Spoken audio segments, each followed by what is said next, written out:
장병 여러분, 그리고 시청자 여러분 안녕하십니까? 국방TV 특강지식인 조우종입니다.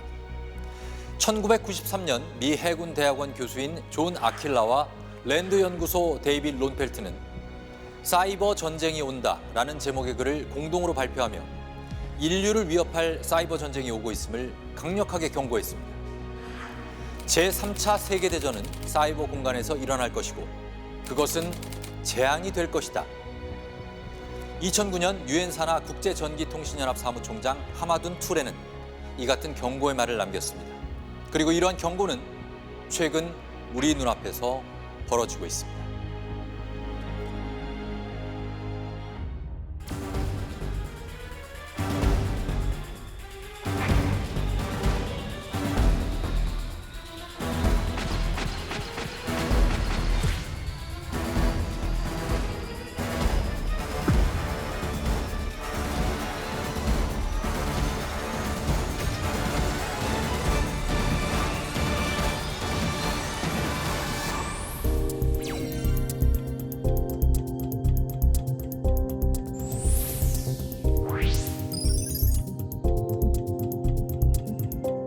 네, 두 분 오늘 잘 부탁드리겠습니다.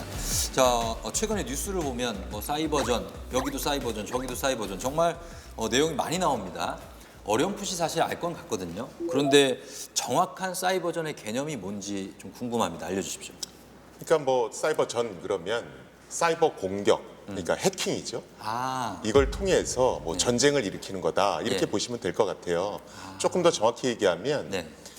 해킹을 통해서 인터넷과 연결된 시스템을 마음대로 조정하고 예. 통제한다거나 아니면 가짜 뉴스 같은 걸 막 퍼뜨려서 내부 분열을 조장해서 예. 적의 싸울 의지를 아예 무력화시킨다거나 그래서 아군의 피해를 최소화시키는 것 이렇게 보시면 될 것 같습니다. 예를 들어 포를 사격할 때 거리 조정을 했는데 그걸 해킹으로 막 다른 데로 이동할 수도 있습니까? 사실은 기술적으로는 가능하고요. 네. 예를 들어 드론 같은 것도 예. GPS 신호를 변조시켜서 적의 기지를 아군의 기지로 거짓 오인하게 정보를. 네, 그래서 착륙시킬 수도 있고. 예. 그런데 지금 가장 활발하게 벌어지고 있는 건 네. 우리가 인터넷에 여러 가지 SNS들이 있지 않습니까? 그렇죠. 그걸 통해서 예. 가짜 뉴스를 퍼뜨려서 내부 분열을 조장하는 겁니다. 예. 그러면 이제 아군의 병력 손실을 최소화시킬 수가 있겠죠. 그래서 지금은 거짓 선동을 일으키는데 가장 네. 적극적으로 활용되고 있다. 이렇게 아. 보시면 될 것 같습니다. 일종의 심리전이군요. 그렇죠. 예, 그래서 여러 가지 이제 조종과 통제를 한다는 의미를 말씀하신 것 같은데, 그런데 우리가 일반적으로 사이버전이라고 할 때도 있고 사이버 전쟁이라고 알고 계신 분들도 있거든요. 둘 중에 어떤 게 맞는 겁니까? 좋은 질문이세요. 네.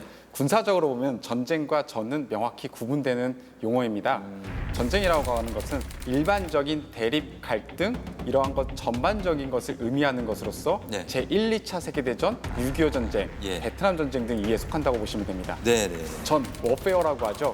전쟁의 양상, 메커니즘, 방법론 같은 것을 의미해서 여기에 속하는 게 전자전, 화생방전을 들 수 있어요. 예. 그래서 현재까지 전면적인 사이버 전쟁은 일어난 적은 없고 우리는 이것을 보면 사이버전으로 보는 게 더 맞다고 보시면 되겠습니다.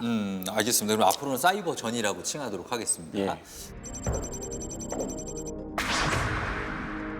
무너진 건물의 잔해 속에서 사람의 팔 하나가 드러납니다. 도구가 없어 맨손으로 땅을 파내는 모습. 1998년 발칸반도 코소보에서 일어난 전쟁의 한 장면입니다.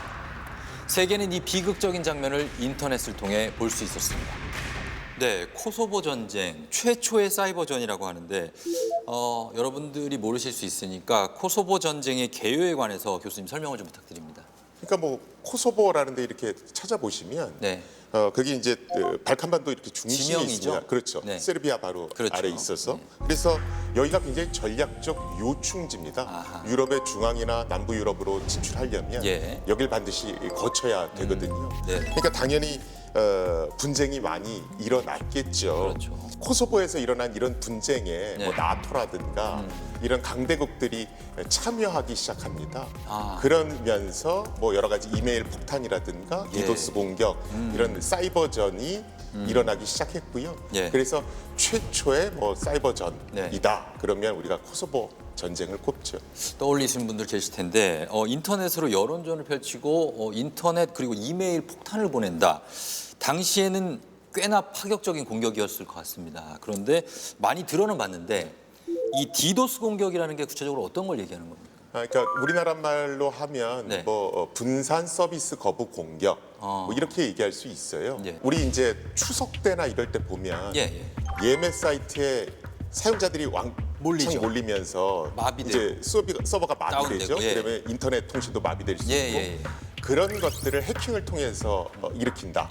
이렇게 보시면 됩니다. 네네. 그래서 여러 대 PC를 사전에 점유하고 있다가 특정한 날에 예. 특정한 사이트에 대규모의 접속을 유발하는 겁니다. 아하. 그럼 이제 거기가 다운되겠죠. 그렇죠. 그런 걸 이제 디도스 공격 이렇게 얘기합니다. 예. 이 디도스 공격의 대상이라는 게 민간과 공공의 구분은 없어요.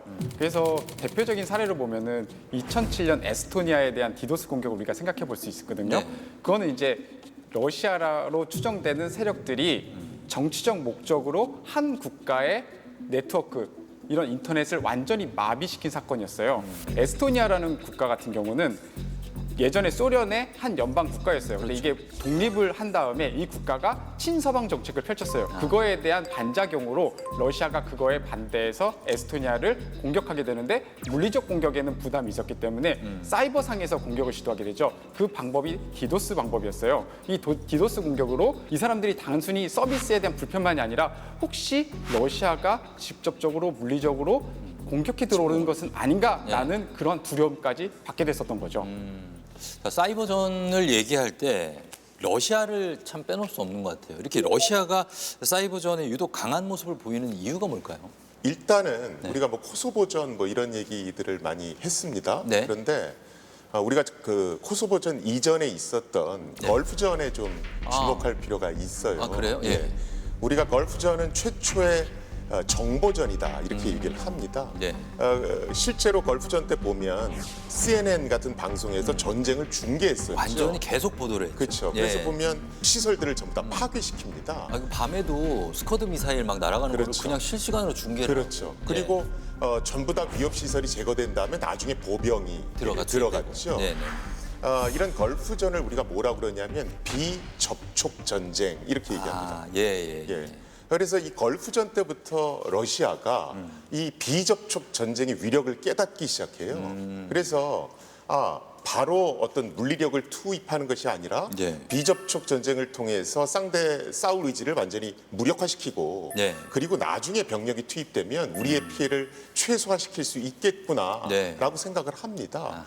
그러면서 이제 사이버 공격, 즉 해킹을 통해서 뭐 인터넷을 마비시킨다든가 여론을 분열시킨다든가 뭐 이렇게 해서 상대의 의지를 초토화시키고 나중에 병력을 투입하겠다 이런 개념으로 이제 확대가 되는 거죠. 그렇군요. 그래서 지금 현재는 어떻습니까? 러시아의 사이버 전사 혹은 사이버 군의 양성 과정 어떻습니까? 러시아의 사이버전 양성 이런 부분에 있어서는 1990년대 초창기에는 러시아 정보기관 주도로 시작됐어요. 네. 여러분들이 많이 알고 있는 KGB? 그렇죠. 네. 소련의 국가보안위원회라고 하는 KGB의 후신인 국내 정보국과 해외 정보국이 사이버 전사들을 양성했고 이것을 통해서 서방 세계에 대한 공격 또 국내에 러시아 정권에 반대하는 세력에 대해서 사이버 공격을 실시해왔어요. 네. 이 이후에 2000년대에 들어서 이제 러시아 군대가 사이버전에 대해서 더 큰 관심을 갖게 되고 그 전쟁이 2008년 러시아 조지아 전쟁 때 그 네. 이후로 사이버 군도 창설하게 돼요. 이때 보니까 사이버전이 진짜 중요하구나라는 것을 깨닫는 거죠. 예. 근데 여기서 우리가 재미있는 것은 러시아는 사이버전이라는 용어보다는 정보전이라는 말을 많이 써요. 정보전은 우리 서구에서 쓰는 것보다 조금 더 큰 개념이 되겠어요. 그래서 단순히 해킹 디도스 공격을 넘어서 상대의 전쟁 의지를 말살시키기 위한 사이버 심리전과 소셜 네트워크 전쟁 이런 것들을 다 포함하는 개념이 되겠어요. 그래서 러시아의 사이버 전사들은 단순히 해커들만 있는 게 아니에요. 여기에는 언론인도 있고 언어 전문가, 통신 전문가 다양한 인원들을 포함시켜놨어요. 왜냐하면은 우리가 이제 만약에 러시아가 미국에 대한 사이버전을 시도하게 되면은 그 인원들에 대해서 영어로 사실 글을 써줘야지 미국인들이 그렇죠. 이해를 하잖아요. 예, 예. 이런 거 현지 언어를 써서 공격을 해야 되기 때문에 언어학자, 그다음에 통신 전문가 다양한 것들을 다 포함하게 되는 거죠. 좀 전에 말씀하신 것대로라면 조지아의 뭐 통신 같은 걸 마비시킨다든지 뭐 고립시킨다든지 그런 것도 포함이 된 것 같은데 맞습니다. 어떻습니까? 러시아 해커의 움직임이 있었던 것 같고 해커들은 어떤 역할을 했습니까? 러시아나 이런 데가 우리가 해커를 보냈어 이렇게 얘기는 안 하죠. 얘기 절대 안 하죠. 그렇죠. 인정하지 않고. 예. 그래서 네. 보통 이런 공격들을 보면 네. 마치 민간 해커들이 자발적으로 뭉쳐서 그 나라를 공격한 것 같이 보이게 만듭니다. 그거 아니었어요? 우리는 모르는 일이다라고 항상 딱 잘라서 그렇죠. 얘기하던데. 그래서 정부는? 보통 뭐 해커들을 모집한다라는 공고가 인터넷에 올라오고 예, 예. 그거에 맞춰서 이제 해커들이 뭉치면 그렇죠. 뭐 디도스 공격을 한다든가 가짜 뉴스를 퍼뜨린다든가 정보를 빼온다든가 이런 일을 하는 거죠. 예. 그런데 사실은 그 공지가 올라오는 건 네. 그냥 어떤 가짜 사이트라고 보시면 되고요. 거기에 참여한 것이 이제 예. 민간 해커라고는 얘기하지만 네. 많은 전문가들은 정부의 후원을 받는 해커 조직일 거다 예. 이렇게 추정하고 있는 거죠. 하지만 러시아도 그렇고 뭐 모든 나라들이 네. 우리와는 관계없다, 우리는 후원한 적 없다 이렇게 항상 부인을 합니다. 아, 그래요?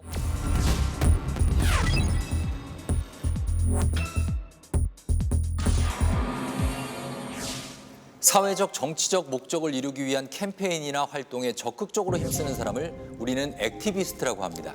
이 액티비스트가 거리에서 그리고 사회에서 활동한다면 핵티비스트는 사회적 정치적 목적을 이루기 위해 온라인에서 활동하는 사람들을 말합니다. 이 핵티비스트, 최근 사회적 정치적 활동 외에 전쟁으로도 그 영역을 넓혀가기 시작합니다. 네, 한 해커 집단이 최근에 러시아 우크라이나전에서 사이버 전쟁을 예고했습니다. 이거 어떤 집단입니까? 뭐 우리가 어너니머스라고 보통 얘기하는 들어봤습니다. 거죠. 네, 예. 이상한 가면 쓰고 예. 나온 친구들. 이런 친구들은 이제 핵티비스트 이렇게 얘기합니다. 이제 해킹을 통해서 네. 자신의 어떤 철학을 정치적 견해를 주장하는 거죠. 예. 그래서 보통 이 어너니머스는 리더가 없는 걸로 알려져 있고요. 그러니까 점조직 같은 거라고 점조직. 보시면 됩니다. 네. 또 많은 언론에서 어떤 뭐 SNS 계정에서 어너니머스가 이렇게 얘기했다라고 얘기를 하는데 사실은 어너니머스 공식 계정이다 이렇게 해서 발표된 건 없습니다. 없어요? 많은 전문가들이 이것이 어너니머스가 주로 이용하는 통로다 이렇게 인정을 해주는 것이지 네. 본인들이 스스로 이건 우리 공식 사이트고 뭐다 이런 걸 주장한 적은 없습니다. 그래요. 어쨌든 간에 상당히 대단한 영향력을 가진 집단이 된 것 같은데요. 러시아 우크라이나전에서는 어떤 식으로 사이버 전쟁에 가담을 한 건가요? 2월 24일에 전쟁이 발발하게 됩니다. 그러니까 대부분 전 세계 많은 사람들이 러시아가 불법적으로 우크라이나를 침공했다고 생각을 하잖아요. 네. 그러다 보니까 어나니머스 자신들의 정치 철학은 우크라이나 측이었던 거예요. 그러니까 우크라이나를 돕기 위해서 이들이 전쟁을 선포하게 되는데 어떤 식으로 하냐? 바로 다음 날인 2월 25일에 자신들의 트위터 계정, 그러니까 말씀하신 대로 공식적인 트위터 계정은 없어요. 근데 많은 그들과 관계돼 있다라고 하는 트위터 계정이 어떻게 올라오냐면은 우리는 러시아와 사이버 전면전을 하겠다 이런 식으로 글을 올리게 되죠. 그리고 나서 이들이 하는 행동이 네. 이제 러시아의 인터넷 사이트라든지 이런 데를 디도스 공격 또는 위변조 공격 등을 통해서 그들의 사이트를 공격한다거나 아니면은 러시아의 공식 방송 이런 것들에 원래는 정확히 자신들이 올린 방송이 송출돼야 되는데 다른 방송, 우크라이나에 대한 잔혹한 행위, 러시아가 벌이고 있는 그런 것들에 대한 영상을 방송으로 송출하는 식으로 자신들이 해요. 네. 근데 재미있는 거는 그런 여러 가지 이제 행위들이 일어나는데 네. 과연 진짜 어나니머스가 했느냐 네. 이런 것들은 사실 퀘스천 마크가 있어요. 그건 또 밝혀지지가 않아요. 예, 그렇습니다. 다양한 비국가 행위자들이 거기 들어오기 때문에 누가 했는지 정확히 알 수가 없습니다. 예. 자, 이렇게 말씀하신 것처럼 어나니머스가 익명성을 가진 집단인 건 확실한 것 같습니다. 전문 해커 집단인 것도 확실하고요. 그런데 위키리크스 여기는 호주 출신 저널리스트 출신이죠. 줄리언 어산지가 2006년 12월에 수십 개국의 후원자들의 지원으로 설립한 언론 매체인데 이 위키리크스도 사실 핵티비즘을 실천하는 단체 아닙니까? 뭐 그런 거죠. 그러니까 어너니머스는 실제로 이제 해킹을 하는 단체고요. 네. 그런 조직이고 위키릭스는 뭐 그게 해커든 누구든 간에 네. 정보를 얻으면 그걸 그냥 폭로하는 일종의 폭로 사이트라고 보시면 됩니다. 예, 예. 가장 유명한 게 이제 에드워드 스노든 그렇죠. 사건이죠. 유명한 사건이죠. 예, 그래서 에드워드 스노든이라는 해커가 NSA에 근무하면서 거기서 있었던 여러 가지 미국의 어떤 기밀 자료들, 다 그냥 그걸 그렇죠. 폭로하고. 이거를 폭로했고 예. 또 그 자료들을 위키릭 사이트에 올리기도 했었고 네. 또 뭐 최근에는 미국의 CIA와 영국의 MI5가 네. 위핑 엔젤이라고 하는 그러니까 우는 천사라고 하는 해킹 프로그램을 네. 우리나라 우리나라. 제조업체의 스마트 TV에 네. 설치해서 예. 여러 가지 정보를 수집해왔다. 아하. 뭐 이런 어떤 비공개 문건을 공개하기도 했죠. 예, 참 이게 좀 걱정되는 건 이렇게 민간 집단의 참여, 이렇게 익명성을 가진 집단이 이렇게 정치적인 활동을 하고 전쟁에도 참여하고 그리고 여러 가지 생각에 영향을 미친다는 거, 여기에 대해서는 어떻게 생각하십니까? 예, 기본적으로 사이버 공간에서는 한 개인이 국가에 맞먹을 수도 있어요. 그렇기 때문에 개인이 그 전쟁에 민간인이 익명성을 가지고 참전한다는 것은 상당히 위험한 거죠. 그래서 네. 한 명의 해커 천재가 국가를 상대로 국가와 동등한 폭력 행위를 할 수 있기 때문에 우리는 그것을 조심해야 돼요. 우리 장병들이나 여기 시청하시는 분들이 이런 거를 보고 나도 해봐야지, 재미삼아 해봐야지 이렇게 되면은 이건 범죄 행위이기 때문에 절대 해서는 안 되는 위험한 행동입니다. 그렇죠. 흔히 말하는 부캐를 만들어서 또 다른 캐릭터로 반사회적 아니면 반국가적인 행동을 한다는 것은 바람직하지 못하죠. 예, 저도 공감을 합니다.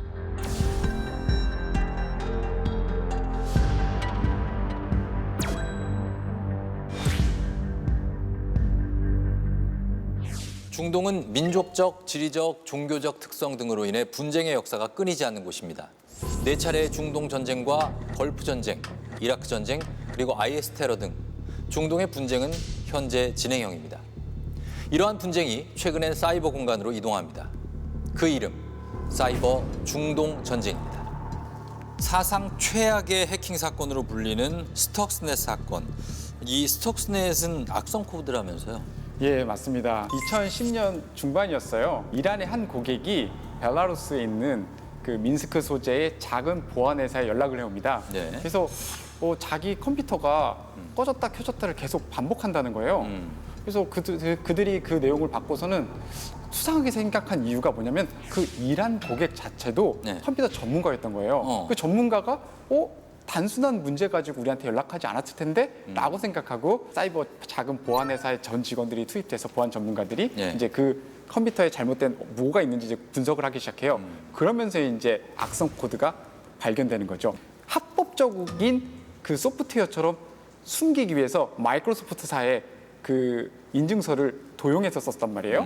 그러다 보니까 최초에 이들이 발견하고 나서 마이크로소프트사에 연락을 해요. 네. 너네들 이런 게 도용됐으니까 한번 확인해봐라. 근데 마이크로소프트는 대수롭지 않게 생각하고 그거에 대한 반응이 없던 거예요. 네. 그러니까 이 보안회사 직원들이 정보 보안 커뮤니티에 이제 이 자기들이 발견한 악성 코드에 대한 내용들을 네. 올려요. 어. 그러니까 그제서야 이제 사이버 보안 업계에 있는 사람들이 다 관심 갖게 되는 거죠. 예. 그리고 보니까 야 이게 엄청난 거구나라고 알게 되고 시만텍이라는 이제 글로벌 이제 보안 업체인데 여기서 이제 그걸 분석하면서 예. 거기에 나와 있는 단어들을 조합해서 스톡스데닛이라는 이름을 거기다 붙이게 돼요. 그래요. 이렇게 이제 발단이 됐다면 이 스톡스넷이 전 세계적으로 좀 이렇게 유명해지게 된 어떤 그 계기가 있을 것 같습니다. 일단은 뭐 워낙 정교하게 잘 만들어졌고요. 예. 이란의 지도자 그러면 제일 유명한 사람 중에 하나가 호메이니. 호메이니죠. 근데 예. 호메이니는 사실은 반이슬람적이다 이런 이유로 핵무기 개발을 사실은 반대 왔습니다. 예, 예. 그런데 호메이니 그 다음에 예. 최고 지도자 이제 히메네이라는 히메네이. 사람이 네. 있습니다. 이 사람은 이라크의 어떤 독가스 살포, 그다음에 서방 제재 이런 것들을 경험을 했거든요. 예, 예. 그래서 핵무기 개발을 공식 승인합니다. 반대군요. 그렇죠. 호메이니와는. 네. 그런데 이스라엘부터 시작해서 네. 핵무기 개발하는 걸 그대로 보고 있을 리가 없죠. 그럼요. 그래서 굉장히 다양한 방법으로 이 핵무기 개발을 억제하려고 노력을 합니다. 예. 그런데 별로 그게 시독치 않았거든요. 그런데 이 스톡스넷이라고 불리는 이 악성 코드가 예. 상당히 위력을 발휘하면서 많은 전문가들 의견으로는 이란의 핵무기 개발을 상당 기간 지연시켰다. 이런 평을 받는 겁니다. 그래서 예. 사람들이 이게 고전적인 어떤 스파이를 보내는 것보다 악성 코드 하나가 훨씬 더 위력을 발휘할 수 있구나. 그러면서 이 스톡스넷이 굉장히 유명해진 거죠. 예. 자, 한번 질문 드리고 싶어요. 세상에서 가장 강력한 무기가 뭐죠? 강력한 무기요. 예. 파괴력도 제일 세고 지금 현존하는 인류가 봤던 것 중에 가장 큰 거. 아내의 잔소리. 현존하는 가장 강력한 무기입니다. 꼼짝은 못하거든요. 다들 공감하시는 것 같습니다. 근데 지금 얘기한 거대로 하면 사실은 이제 핵무기 아니겠습니까? 맞습니다. 예. 그런 핵무기를 악성 코드를 통해서 무력화시키려고 했다. 이게 2010년 일어났던 스톡스넷의 가장 큰 포인트였던 거예요. 뭘 공격하냐? 이 핵개발 시설의 가장 큰 거는 우라늄 농축 시설이에요. 그렇죠. 이 우라늄 농축 시설은 가스 원심 분리기를 통해서 그거 만들어지게 되는데 예. 그 가스 원심 분리기가 이 오작동을 일으키게 하는 게 이 스톡스넷의 포인트였어요. 아. 그래서 가스 원심 분리기의 모터를 빠르게 느리게를 반복시키고 빠르게 느리게 하다 보면은 과부하가 걸리겠죠. 예. 그래가지고 이 가스 원심 분리기가 망가지고 그거를 복구하고 여러 가지 하다 보면은 예. 이란의 핵 개발에 그런 노력이 지연되는 거죠. 근데 정말 좀 무섭네요. 핵 개발까지도 좌지우지할 수 있는 게 이런 해킹이다, 악성 코드다 말씀해 주셨는데 결과가 궁금합니다. 이 스톡스넷을 이용한 그 핵무기 억제 제어 전략 성공했습니까?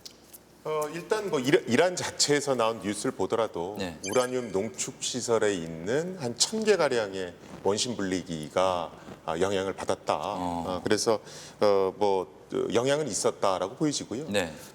사실은 뭐 영향을 받았다 안 받았다가 중요한 게 아니라 처음에는 이러한 고도의 어떤 해킹 프로그램을 과연 누가 만들었을까? 예. 이게 사실은 굉장히 중요한 그렇죠. 사람들이 이제 궁금해하는 것 중에 궁금하죠. 하나였습니다. 그런데 이제 뉴욕 타임스가 열심히 조사를 해서 네. 미국 정부가 올림픽 게임이라는 어떤 이름하에 작전을 수행해서 만든 작품이다. 예. 이게 밝혀졌고요. 또 아까 이제 에드워드 스노든 얘기가 잠깐 나왔는데 네. 에드워드 스노든이 문건을 폭로하면서 거기에 미국과 이스라엘 정보기관이 네. 공동으로 합작해서 만들었다. 이렇게 이제 발표가 됐습니다. 그래요. 그래서 지금은 거의 정설로 받아들여지고 있습니다. 이 미국이란 뭐 CIA, 이스라엘이면 모사드 그렇죠. 뭐 이렇게 맞습니다. 합작품이 되겠다는 말씀을 알겠습니다.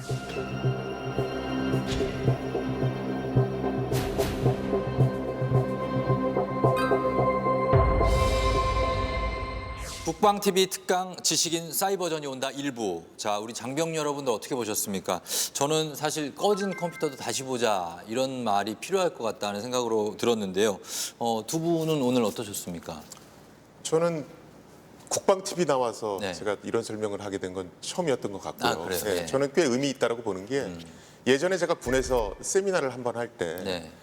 어떤 분이 손을 드시더니 질문을 주시더라고요. 어. 홈페이지가 변조되고 컴퓨터가 다운되는데 왜 군이 마비됩니까? 아, 그러니까 뭐 해킹 공격이 도대체 군 전쟁하는데 뭐가 그렇게 중요합니까? 중요하냐? 이걸 애둘러서 이제 예. 얘기한 거거든요. 네. 근데 아까 처음에도 말씀드렸지만 해킹 공격, 사이버전이 무서운 것은 네. 전쟁이 일어나기 훨씬 전에 실행됨으로써 내부 분열을 유도하고 싸울 의지 자체를 무력화시킨다. 예. 지금 우리가 유튜브라든가 뭐 트위터 이런 SNS가 굉장히 많잖아요. 많죠. 그럼 현재도 의견이 분열되는데 그렇죠. 여기에 본격적으로 사이버전이 개입되면 네. 얼마나 혼란스럽겠어요. 특히나 우리나라 같이 IT 인프라가 강한 나라에서는. 강한 나라, 네. 그래서 사이버전과 실제 물리전은 절대로 분리해서 생각할 수 없다. 특히나 우리나라 같이 인터넷 인프라가 강한 나라, 예. 어떤 스마트폰이 널리 보급돼 있는 나라에서는 치명적일 수 있다. 이런 걸 이번 기회를 통해서 우리 장병 여러분들께서 좀 명심하셨으면 좋겠습니다. 그렇죠. 그리고 군 내에서도 그렇고 사회적으로도 저희가 볼 때도 이미 사이버전이 막 곳곳에서 일어나고 있지 않나 하는 생각도 듭니다. 학동희님 어떻습니까?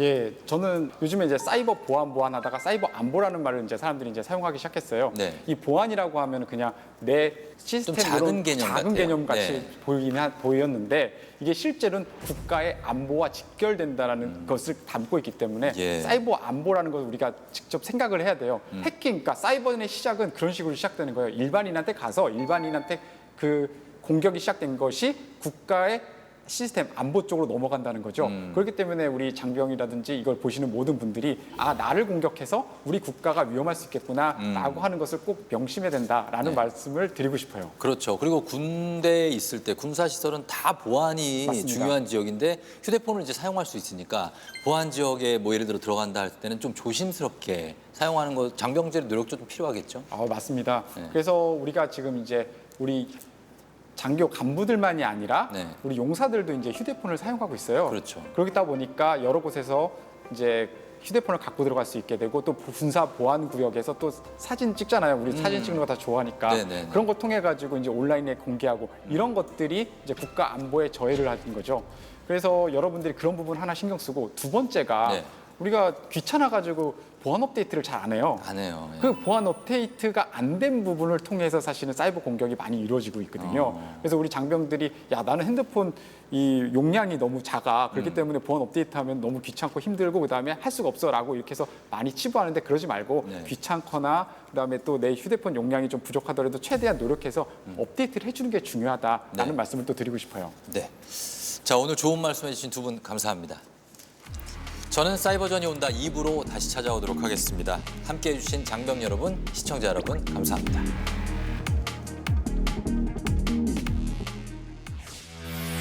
네, 북한이 피싱 사이트를 이용해 북한 관련 기관 북한의 해킹 조직이 우리나라 외교 안보 공무원, 북한의 사이버전에 관해서 얘기를 나눌 때 이 박진혁이라는 인물 거론이 되는데 어떤 사람인지 좀 설명을 해주시겠습니까? 그래서 2014년 소니 해킹부터 2016년 방글라데시 사이버 강도 사건, 예. 2017년 워너크라이 랜섬웨어 사건, 예. 전 세계에 이목을 끌고 있는 인물입니다. 우리가 좀 조심해야 될 부분이 있다면 어떤 게 있을까요? 이 사이버전이 우리 곁에 와 있다. 그렇기 때문에 우리가 이에 대한 대비, 이에 대해서 알아야겠다라는 것을 명심해야 될 것 같습니다.